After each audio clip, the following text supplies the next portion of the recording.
Where are we going? Oh God, Pittsburgh. We're gonna die. We're gonna die. That's where we're Oh, going. cool.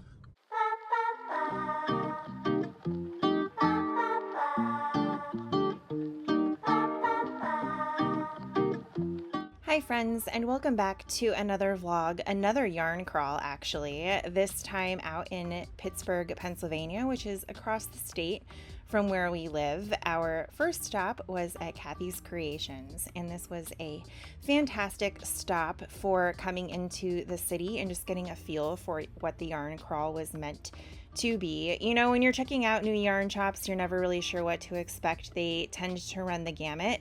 But Kathy's was a fantastic introduction to the yarn crawl. She was doing a trunk show with River Rat Yarns, who I actually got to meet. She recognized me from Instagram, and that was really cool, really fun. I enjoyed my time here.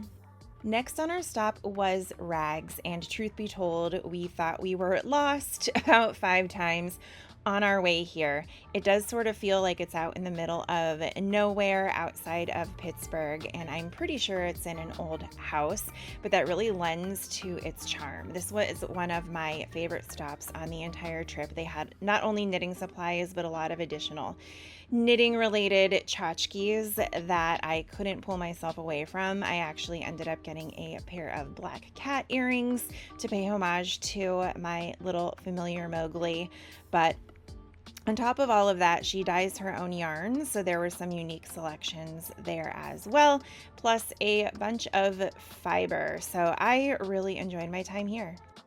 Truth be told, the main reason that I wanted to come to the Steel Valley Yarn Crawl was so that we could revisit Moon and Yarn Craft Room. This is a place that we stopped at on our way to Louisville, Kentucky back in April, and I fell in love. Not only is the yarn selection amazing, but so is the color selection. There are plenty of tchotchkes, so much fiber to choose from. Brianna is an amazing shop owner, and she even took this picture of us that I'm really excited about. So if you're in the area, you need to check this place out. Our last stop for the day was Yarn, Bits, and Bobs, which was a really cute shop, but I gotta tell you, we were lagging by this point. The drive to Pittsburgh is about 4.5, 5-ish hours, and after stopping at a few yarn shops and having decision fatigue, we were tired and hungry. But I will say, this shop is really cute. They have a wide yarn selection that I didn't see in other shops, including tons of Quago. They carried a lot of twice-sheared sheep goodness, say that 10 times fast, and we really liked it here as well. Like I said, at this point we were starving, and you know, I'm not one to eat a lot when I'm traveling just because I'm an anxious person and food does not sit right with me when I'm traveling, but even I was ready to eat my own arm at this point. So we stopped at this place in the Strip District called Novo Asian Food Hall, worth checking out. We had delicious Filipino food. I, of course, got an espresso martini because reasons. And we kind of posted up for a little bit while we regained our energy. While we're here, let's talk about what I was knitting on this weekend. This is my C Street tank from Brianna Lupino of the Little Wolf Knits, and that was the project that I was hoping to finish before we left so I could wear it for the weekend, but it did not happen. So instead, I spent most of my time knitting on that while we were traveling, and lo and behold, I did actually finish it. So great news there. Of course, it's not one of our trips without stopping at multiple breweries. This is a brewery called Aslan, which we also stopped at on our way to Louisville before, and we really enjoy it here because they have couches. So for us knitters, we can literally just sit down and be comfortable and knit on all of the things in comfort. Traveling with the boys means we are traveling for whiskey. So Scott had mentioned stopping at Wiggle, and this had come up in conversation a couple times prior to the trip. So of course we made our way there. It wasn't far from Aslan, so just a relatively quick walk, and we liked it there. I had a really good espresso martini and some type of gin drink that I really enjoyed, but the boys got some type of whiskey flight, and it was all downhill from there. We'll just We'll leave it at that. There were also some interesting flavors in that flight, from my understanding. You know, Scott isn't one to be super picky about his whiskey. He has good taste, but he's not really picky either, I would say. And he was not thrilled with some of the choices. So, although we did enjoy our time at Wiggle, and I have since been making jokes about how it's similar to our dog Ziggy's name. We call him Ziggle Wiggles. So, yeah, I don't know if I would go back, to be honest. Our last stop of the night was called Coupe de Ville, and it is kind of, well, I guess it is an adult gaming center that served bubbly out of a vending machine. Very odd, very amazing. I want one for my house. Speaking of houses, we are under contract for a new house, so we might have abused this poor machine throughout the night to celebrate our new money pit. But the main reason we stopped in is because we noticed that they had duck bowling on our way to Wiggle, and after a flight of whiskey, it's all the boys to talk about. So we had a really great time. We played 2 or 3 rounds. If you're not familiar with it, it's basically bowling, but with smaller pins and a smaller ball, and you don't have to wear special shoes.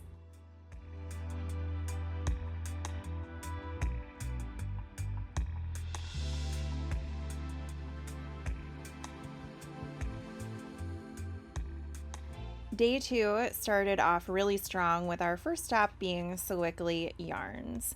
Similar to Kathy's Creations, which you couldn't really tell from the video, Sewickley Yarns is located in a cute little town. Like, I think there's like a town square, a bunch of little shops that you could go into and just needlessly spend money on cool things. So we not only enjoyed the shop, but we also really enjoyed the location in the town. The shop itself is deceptively large. You walk in there and it just keeps going and going and going and going. There are tons of yarns to choose from, tons of colors, tons of fibers, tons of yarn weights, and it just didn't ever seem to stop. They were having a trunk show of needle cases, and so I figured, no time like the present to get my needles in order since we're moving into a new house. So I did pick up one of those while we were here, specifically for my hundreds of DPNs. So I'm really excited to use that, and honestly, I was super impressed with this shop. Kid You Not was next on our list, and first of all, knitting needle wind chimes. I finally have an idea of what to use all of the aluminum needles that I inherited from my grandmother for. So when we move into our new house, I'm probably going to make those immediately. This shop was really cute. They had an exclusive crawl colorway that, of course, I picked up. A lot of the shops did, but I didn't like them all. I really liked this one. This is the shop that I actually bought my passport and tote bag through, just because I had heard of the shop before, and it was one of the first places to put it on sale. So I dove right at it. I would say this shop is on the smaller side, but they have comprehensive knitting supplies. Like, they have everything that you need and a great selection of yarns, including some exclusive notions. I did end up picking up stitch markers with their logo on it just because, I don't know, it seemed like a good idea, and that's something that I try to do, and I'm visiting new to me shops, and honestly, it has a cozy but open vibe, and the staff were super, super friendly. Next up was Wild Child Stitches, where we had to park on a huge hill and thought we were going to die. And then we realized we were in Squirrel Hill, and it suddenly made sense. Wild Child was a really cute shop with lots of handmade and exclusive stitch markers, so I picked those up. And apparently they also have boozy knit nights that go well into the evening. So if I lived in the area, I would be here sort of celebrating with everyone. I really enjoyed the selection at this shop. They had some different yarns than I had seen at other places, so I picked up some of those and just enjoyed my time there.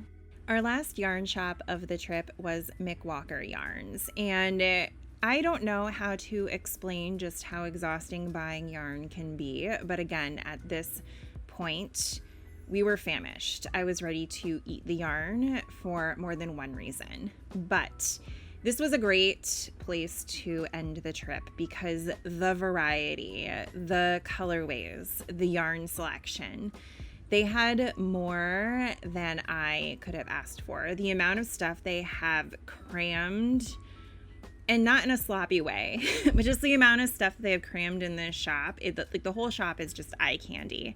And they have so much to choose from. They had a whole sale section in the back. I honestly didn't know where to look first, and I couldn't make up my mind of what I wanted to buy, given that a lot of the other shops didn't have some of these yarns that they had on display. So I really enjoyed my time here. I don't make amigurumis, but these amigurumis were so cute, and if I did, I would have bought them all.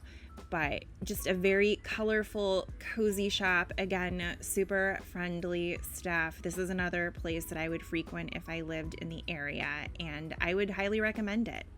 Finally, some relief. We, of course, stopped at a brewery. This one was called Strange Roots. Scott had been here before on a prior trip to Pittsburgh, and he really enjoyed it, and they had just some good food. Like, at this point we were hungry, so pretty much any food would have probably been good food, but I ended up getting some loaded fries nonsense that were absolutely delicious. They also had a bunch of hamburger selections, just your typical American fare, and it hit the spot.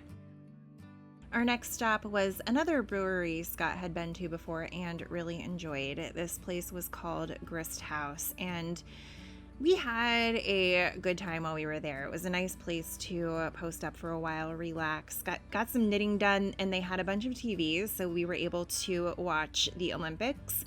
On this particular day, it was a whole bunch of swimming races, so we got to watch Katie Ledecky be Katie Ledecky, which was kind of amazing, and just kind of relax and let our food settle and give us the energy that we needed to continue our day. We really felt like we were on the verge of passing out before eating, so this was a nice way to just kind of let the food get into our bodies and regenerate for the rest of the afternoon. The rest of this afternoon, totally unplanned. Scott noticed that there was a brewery nearby called Coven Brewing, and knowing that I'm me and I've got the witchy vibes, we went here just to check it out. I will say I was a little disappointed. I thought that it could have truly leaned into its theme a little bit more. The beer that I had was good. It was called Gloam, and I really enjoyed it. I just wish that it had more of the witchy vibes that you would expect from a facility called Coven at the end of the day. I would go back. I just wish that it was witchier. Our next stop was called Grapperia, and this was sort of, I don't know if I would call it a cocktail bar. It kind of was, but they really specialized more in Amaro drinks, which is what most everyone else had. I like them, but your girl was in a cocktail mood, and they were delicious. While we were there, someone walked in with the most delicious smelling food, and so we asked them where they found it, and they said it was over at 11th Hour Brewing Company, which we had no idea existed. So, of course, to round out our day of randomness, we headed over there. We got the last sandwiches that this guy had, and it was indeed amazing. We also really enjoyed the vibe of this brewery and wish we had more time. And honestly, that's it. After our last brewery, we went back to Aslan for pizza and then went back to our rooms because we were all just so exhausted. I don't know how to explain why shopping can make you so tired, but it really can. And we had been bouncing around all day. There was lots of walking. So we just went to bed. And then day 3 was just traveling in the car, where I spent most of my time napping and knitting on my C Street tank, which again, I did eventually finish once we got home. So that's it. Thank you for joining me for another yarn crawl. Stay tuned in a few seconds for what I brought back with me. Thanks so much for tuning into our latest journey through a yarn crawl. So I thought I would end the video by taking a hopefully quick tour of everything that I picked up along the way. But first I wanted to show you that yes, I did finish the tank top. I'll insert some photos here so you can take a better look at how that turned out. Overall, I am really pleased with it. Again, it is the C Street tank by Brianna Lupino of the Little Wolf Knits. I used Ruby and Rose's soft rose yarn in the colorway Cosmopolitan to make it, and I really love how it turned out. I had actually chosen this yarn to make my Christmas sweater with this year, and ended up finding another Ruby and Rose's colorway that I liked better, so I'll be using that instead. So I had plenty of this colorway just hanging out, and it worked out perfectly for this tank top. So again, really happy with the way that went down. It took me about just under a week to knit it, which I thought was impressive given the fact that it was a random last minute cast on. I had the idea, I cast it on, and I called it a day. Also, with work being the way that it is and the fact we've been house hunting, I don't know where I found the time, but somehow I did. Anyway, it's done and I'm happy with it. So let's move on. Before we dive into most of the haul, I did want to point out these earrings. I bought these at Rags, and I believe I mentioned them in the voiceover on one of the videos. They remind me so much of Mowgli with his big, silly yellow eyes, and I thought they were really cute, so I picked them up during the yarn crawl. So I figured I would wear them for the review of purchases today, and I'm really happy with these two. They're very light for as big as they are. I don't know if it's because it's acrylic and like really just a wool ball. They're very light. So I like to wear really big earrings a lot, and sometimes they can get really heavy, and after a couple hours you just can't wait to rip them out of your ears. But these seem like they might be comfortable, so that is an exciting surprise. So all of the yarn that we got went into this tote. This is the tote that you got when you purchased your passport, and I forget how much it was, if it was $15 or $20. I can't remember, but the passport got you this tote to carry your yarn in. And I do have another bag of yarn. It's a Moon and Yarn craft room bag, so there's overflow in that.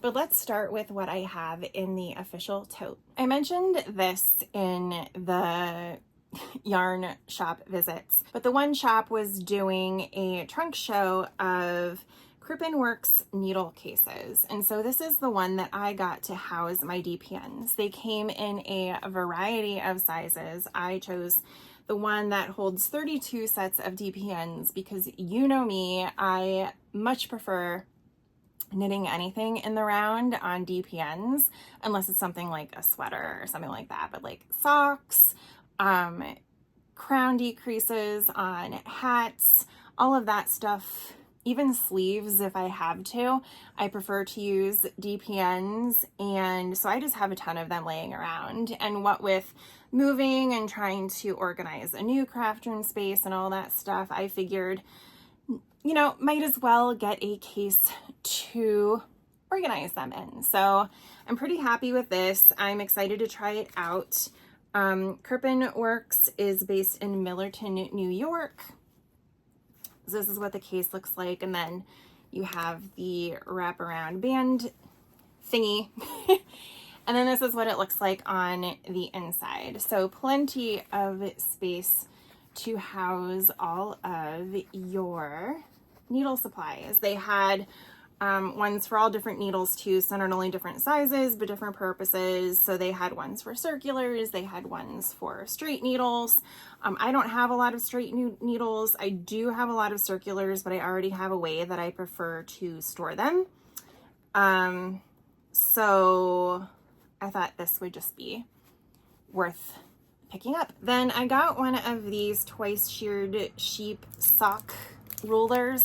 I have one of the original sock rulers that came out ages ago, and I can't remember who made that, but it's massive. It's one of like the really long, thick ones, and to be honest, I don't even know where it is anymore. So I thought I'd get one of these. They're like the slap bracelet things.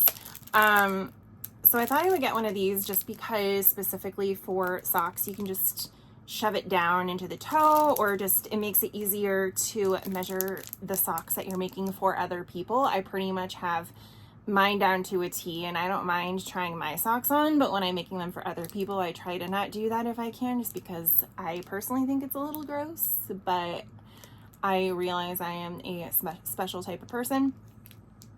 So I picked up one of these because I just thought it would be useful. This is a skein that I picked up from Yarn Rehab. It says rehabilitation for the yarn bereft at your LYS.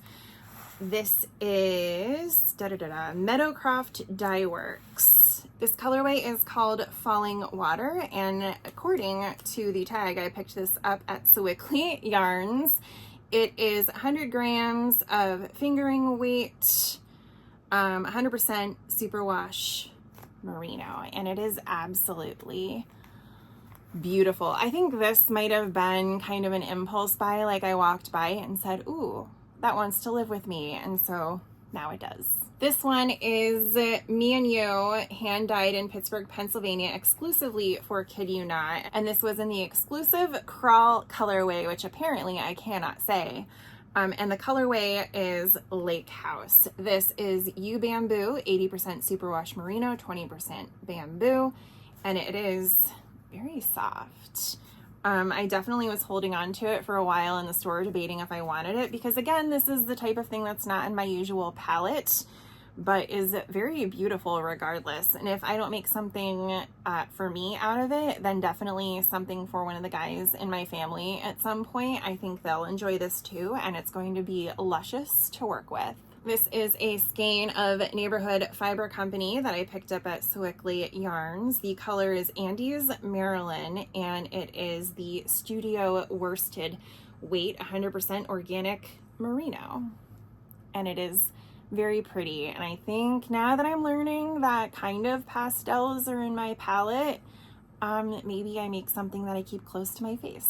Here we have some yarn that apparently I beat to death in this bag, but it is beautiful. This is something that I picked up at Wild Child Stitches, and the reason I remember that is because she was the only one I saw carrying oink pigment. So this is new to me yarn. This is Dapper in their colorway Super Dope Heliotrope, and of course you knew I had to get this. If nothing else, even if it wasn't in my palette, it is mostly our wedding colors. There's a little more purple in here than we had, but our wedding colors were pink and blue, and so I weirdly like to pick up yarns in our wedding colors and then make things for our anniversary and whatnot out of it.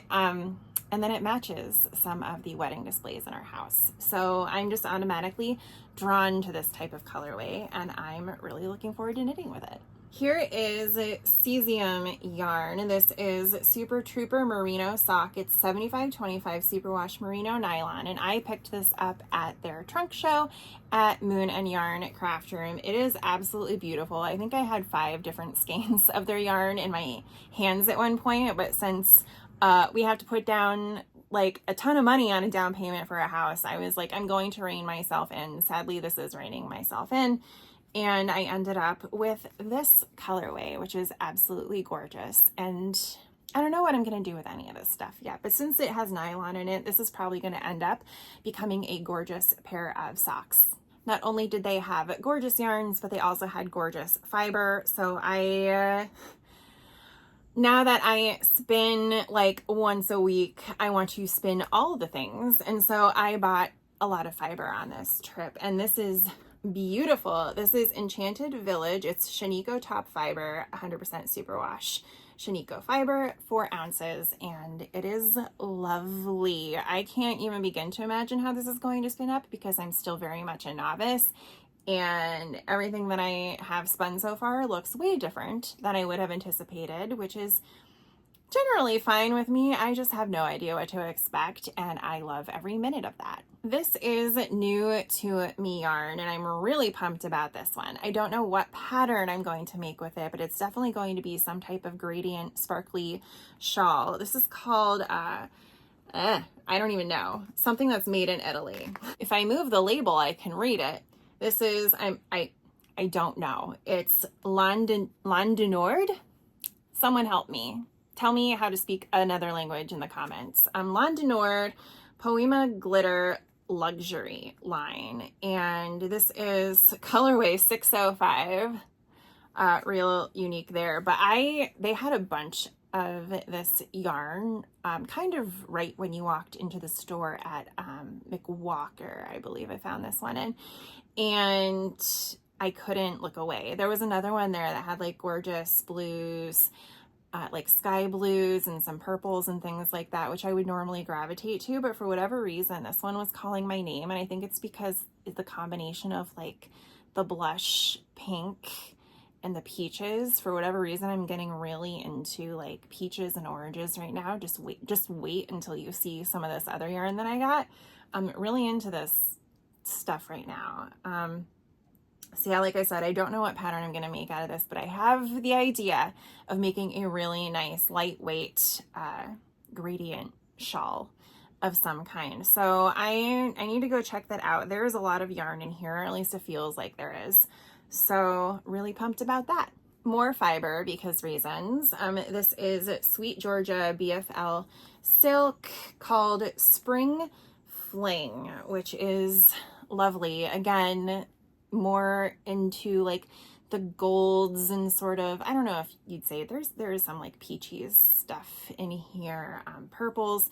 To me, this screamed, it's called Spring Fling. It screams early fall to me. This is another palette that I am really into, so I had to pick this up. I have spun one strand of silk before. I haven't done anything with it yet, but I do have a bobbin of it. So I figure if I can do that, then I should be fine with this. We will see how it turns out. All right, then the rest of this bag are tchotchkes before we get into the other bag of yarn. The first thing that I'm pulling out here is some Kid You Not stitch markers, and it's just your standard bulb markers, but there's another stitch marker in here that's wooden and it has their logo on it. So I wanted to make sure that I picked that up, supported the shop, and got something a little bit unique while I was on the trip to show that I was there. This is a sticker that I got at Moon and Yarn Craft Room. It says, "Come on Yarny, let's go party." And the eye is a hank of yarn. So of course I needed to add that to my collection. These are the stitch markers that I picked up at Wild Child Stitches, and the owner, Sarah, she goes by One Sly Fox for making these, and she had a whole rack of these type of stitch markers and progress keepers right when you walked in. So I got these sort of holographic sparkly stars because they were screaming my name. They're beautiful. And then I got these planchettes. She had a whole spooky sort of Halloween themed section, and Ouija boards freak me out, but I'm really drawn to the whole planchette shape. I have planchette earrings. I have a planchette needle gauge finder thing. I have a lot of them. So of course I had to get some stitch markers in preparation for Sockoween with the Bakery Bears, which is coming up sooner than later. So now I'm ready. I got this really cute sparkly sticker from Rags. Then I didn't even realize I had this. It must have been in a goodie bag, but here's a McWalker Yarns sticker with, you know, Pennsylvania on it, and their logo is over Pittsburgh. Here is a Wild Child Stitches sticker. This is from when I met River Rat Yarns, Stacy at Kathy's Creations. I bought some yarn from her, so I got a stitch marker and some needle minders. It has a moon and a star. You got to pick which one you wanted. So there was a moon and a star one. Of course I picked that. Then I bought these amazing scissors. Scott was like, "Can you please stop buying scissors? You have enough scissors." Clearly he's not a crafter. We all know that's a lie. Then I stole this pen from Moon and Yarn Craft Room. I got this adorable little pin from Rags too, and I do have a knitting bag that has, I'm looking because it's over there. I have a bag with a ton of pins on it. It's getting really heavy, so I think in the new house, I'm just going to need to get a pin board and put all of my cute stitchy pins on it. Here is a River Rat Yarns sticker. I really like it. It's like watercolor. These came in a little goodie bag from Kathy's Creations. And you know, they're meant to be stitch markers, but as I'm holding them, they could be really cute earrings too. So I don't know. But what a really adorable goodie bag they had. We got a few goodie bags. I think theirs might have been my favorite. And some of them, I think theirs as well, came with like some little candy to resuscitate you and give you some sugar shock between all the shops to keep you going. And mine came with these 2 little stitch markers, and they are so cute. Then I don't know how I feel about these. I'm going to try them out. These are the Licky. Is it Licky? I don't know. Needles. The Licky Pink DPNs. They're the blush wooden needles, and I'm excited to try them. I get real concerned about tiny wood needles because I always snap them. I am curious to see how these will work. I picked them up because they're pink, and I'll keep you posted. I'll keep you posted. And I don't know if you can see this, but I think this was in one of the goodie bags. It says Mick Walker Yarns on it. It's a little progress keeper of theirs. All right, bag number 2 is in my Moon and Yarn craft room bag that I am never throwing away. First up, we have this wool soap that I got at Moon and Yarn. It's Twig and Horn, and the scent is spring. It is really pretty. With me getting more adventurous and making more sweaters and, you know, trying to wear more of my socks, I figured it was time for me to invest in more wool wash. Everyone gets soak. Soak is everywhere, and it's fantastic. But I thought I would try something different. It's made with natural sheep's lanolin, and I'm excited to see how it works. There's a lot in here, so it should last me a little bit at least. And I'll use it. I'll let you know how it works the next time I wash this thing. From Rags, I got this colorway called Who Am I? This is on her Platinum DK. It's 75/25 Superwash Merino Nylon, and it is lovely. Again, I think this might be one that I used to make Scott something rather than myself because these are more his colors than mine, but I do really love them. I love bright teals, blues, and sort of neon-y greens together. Like, that's just something I really enjoy. So I'm excited about this. This is some Feederbrook Farm that I couldn't resist. It is an Entropy DK 100% Blue Face Leicester wool, 260 yards, and you can see why I couldn't say no. The colorway is Spectrum, and that certainly makes sense. It reminds me a little bit of Spin Cycle, but I think it's only because it has kind of like that hand spun barber pulled sort of feel to it rather than anything else. But I'm excited to knit something up with this. I think it'll be really, really cool. More fiber. This is some Malabrigo in 222 Vitrol.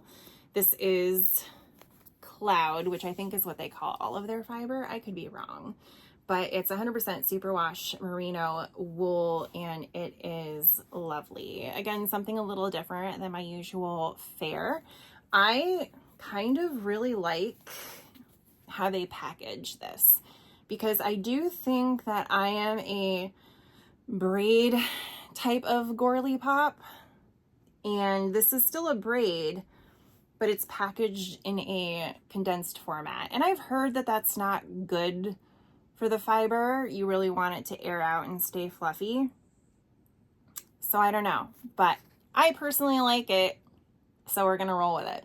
Some more fiber. This is limited edition 100% superwash merino roving from Me and You that I picked up at Kid You Not. Scott picked out this fiber, so this is going to be his. I think what I'm going to try to do with this one is maybe some fractal plying and see how that comes, or yeah, fractal spinning, chain plying. I think that's what I'm going to do with this one, but I haven't decided yet because he was like, well, how is that going to turn up? And I was like, I don't know. We get to totally decide that. And I'm still experimenting. So your guess is as good as mine. It's in God's hands now. So we're going to see how this turns out someday eventually. Probably not until we're in the new house because I don't have time anymore. But I'm excited to try it. It's very soft. It's very super, super soft. So not my palette, but I'm curious to see how it turns out. And because it's not for me, this is going to sound terrible. Because it's not for me, I'm more willing to experiment on this and just see what happens. This is the last fiber that I got. It's Frabjous Fibers hand-dyed merino. This is in the colorway Rainy Day Rainbow, and you can see why I couldn't resist. Again, no idea how I'm going to spin this. I'm sure there is a really cool way that I could with the way that the colors are distributed on the fiber. But it's 4 ounces, hand-dyed in Vermont. Also from Moon & Yarn, I got this Dye Mad Yarns exclusive colorway for Moon & Yarn. This is themed off the craft room itself, and it definitely, it fits the bill. It has the vibe of the craft room. As soon as you walk in there, like, if you can feel color, this is what it feels like. And it is marvelous. No idea what I'm going to make with it yet, but when I was talking to Brianna in the shop, we were both like, it needs to be around our faces. Like, it's too pretty to hide under something. But this is Mini DK 100% superwash merino, hand-dyed in Ohio. Fun fact, we visited Dye Mad Yarns on our way back from Louisville. We stopped in Columbus, so we got to visit their shop. They have since moved to a new location, still in Columbus. So maybe someday we will get back there and be able to say hi again. All right, everything else in here is River Rat Yarns. I went a little crazy, partially because she dyed an exclusive crawl color for Moon & Yarn Craft Room that I had to get. Well, I guess it's actually two colors. So they are both Superwash Merino DK weight. This one is called Groovy Blush, and this one's called That's So Groovy. Originally, I had only picked up this one, but then I saw that it had a fraternal twin, and I needed to have them both. So now I do. And again, with you putting it next to my face, I think it looks really nice. So maybe this can be like a really nice cowl, some type of shawl, just something. But I really enjoyed these, so I got those at Moon & Yarn. Then the last 3 colorways I got from, well, period, but also from River Rat Yarns was from her trunk show at Kathy's Creations, which was really cool. I walked up there and I was, you know, picking up everything because I wanted it all. And she was like, Jen? So apparently she follows me on Instagram, which is really cool. I was like, I follow you on Instagram. I had heard about her the last time we were at Moon & Yarn, and I picked up some of her yarn then as well. And ever since then, I've been obsessed. Like, all of her colorways were gorgeous. So, of course, I couldn't say no to any of these either. This is another DK weight superwash merino. It's, well, 90% superwash merino, 10% silk, and it is lovely to fondle with consent. And it is just really gorgeous. It's got like purples, blues, some specks of yellows and pinks, and a little more subdued than my standard colorways. But like, this was one that like I just couldn't walk away from. I think it might have been the first one I picked up. So here it is. Then this one is 80% fine superwash Highland wool, 20%, is it polyamide? Polyamide, that's how I'm going to say it.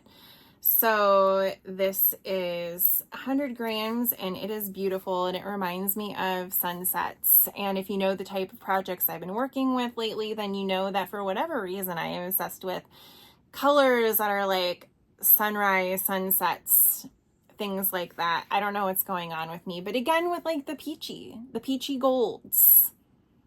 I don't know. Wait a minute. You're going to see. Here's what I'm talking about. This is one that I absolutely could not put down. It is not something that I would normally gravitate to. If I'd have seen this online, I probably wouldn't have bought it. But seeing it in person and how it has the gold stellina in here, I was really attracted to it. It's called Mandarin Kiss, and it's 75% superwash merino, 20% nylon, 5% gold stellina. And I don't know if it's picking up the way that it needs to, but the stellina is subtle. And you know I like a very glittery type of stellina, but the subtlety on this makes it just really nice. So I think These might make like a really nice pair of socks too. I don't know, because it might not be one of my colors for like to keep around my face. But I do think it's going to be something gorgeous. I just don't know what it is yet. Like I said, this is one that I gravitated to. So, you know, you gotta give every yarn a home. All right, that is it for everything that I got in Pittsburgh. I'm going to go turn the air back on because I'm literally melting, and I need to finish packing because we are leaving for a week in Maine tomorrow. Hopefully we're going to get lots of hiking in Acadia, and of course we're going to visit some more breweries in Portland. So really looking forward to that, but still a lot to do before we leave. So I'm going to go do that. I hope you enjoyed this video. If you liked what you see, make sure you like, comment, and subscribe, and I will see you in the next one. Bye.